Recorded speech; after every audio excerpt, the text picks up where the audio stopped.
Okay, hello everyone. I'm going to try to explain as quickly as possible the 4-channel method and some of the pitfalls that people seem to have with it, not understanding the signal flow, of how things work. You've really got to understand what a normal signal flow looks like first.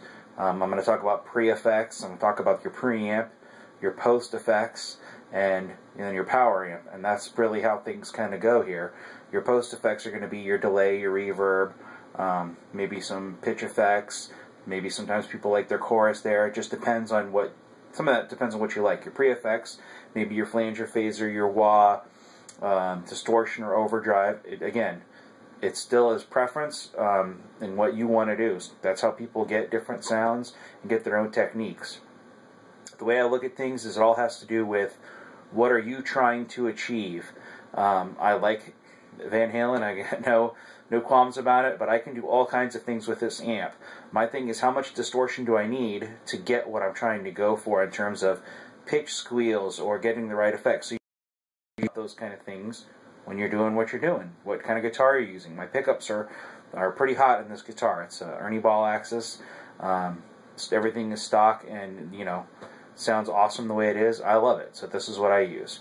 Another thing I want to talk about is on the 5150, everybody talks about this huge volume shift, and I think if you turn this gain up any higher than halfway, you're going to have problems. And I also think at the lower ones you're going to have problems. I like my gain right about here, but I've also found a way with the 4-channel method to kind of tame it. And that's the thing with the pod, is that there's a weird volume in the way that they do their effects loop that screws with everything. So first of all, I'm going to show you my clean channel and how I have that set up. To give it a second here, you'll see that my pre-effects here, and then I have the effects loop. So you have to think of it as the effects loop, which you have to go out the effects send, and the effects loop is where your amp is. So if you had all your pedals set up, you would have all your pedals, and then you would go to the amp. And then you come back from the amp, from the effects out of the amp, into the effects return here. And you see I have the effects send and the effects return. And then you're going out of this back into the effects return of the amp. And that is where people get messed up, is there's an effects send, an effects return, and then there's the effects send and return on the amp. And that is what gets screwed up. So now I do it this method. It's important why I do it this method, because what you have here is a mixer.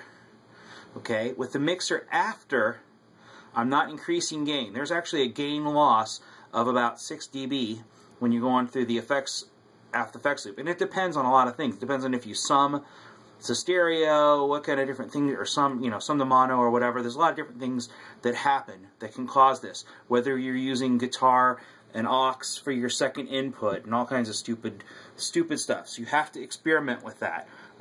This is the way I do it because it's what works for me. If we go to the mixer, you'll see that both of these are up plus 7 decibels. That's because I like the loss before I can see my amp is disabled.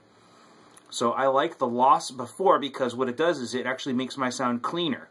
But then you need to boost afterwards to make it louder. Not more gain or less gain, but a louder signal, because you want that before you go, or after your, before you go to the power amp of your amp, which is at the very end of the signal chain, right? So I have chorus, delay, and reverb all here at the end of my chain. I don't even know what this first one is. But anyway, that's my clean one, which is different than my distortion. So if I go to my crunch channel, which I have some delay on, I've done it differently. I have the effects loop after the mixer. And what I found is I have the mixer turned up to plus 12 on both sides. That's to get a unity gain before I go to the amp. That's that loss that I talked about. Now, if I sum it, where I pan A to 50, or pan A to 100 and pan B to 100, that changes, and I probably only have to do 5 or 6 decibels. This is just what I learned to do the first time. You can do a lot of different things with this. Again, you'll see I have the pre-effects and the post-effects after that. So you just have to learn. That's why it's so important to go by You know, and also having the effects loop on. I've had people say it doesn't work. Well, the effects loop wasn't on. Your post effects weren't working. And what we're doing when people say they want to use an amp too, if you select a preamp here, remember you can turn that amp on and off. And what you should do is you have to have whatever switch you're using for that turns the. So if you're turning the amp on, you're turning the effects loop, or the preamp to your amp, you're turning that off.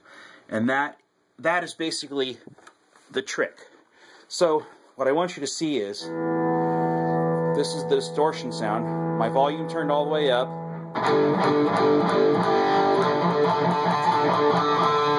Just one-handed. Clean sound. You'll see that there is a little bit of distortion there.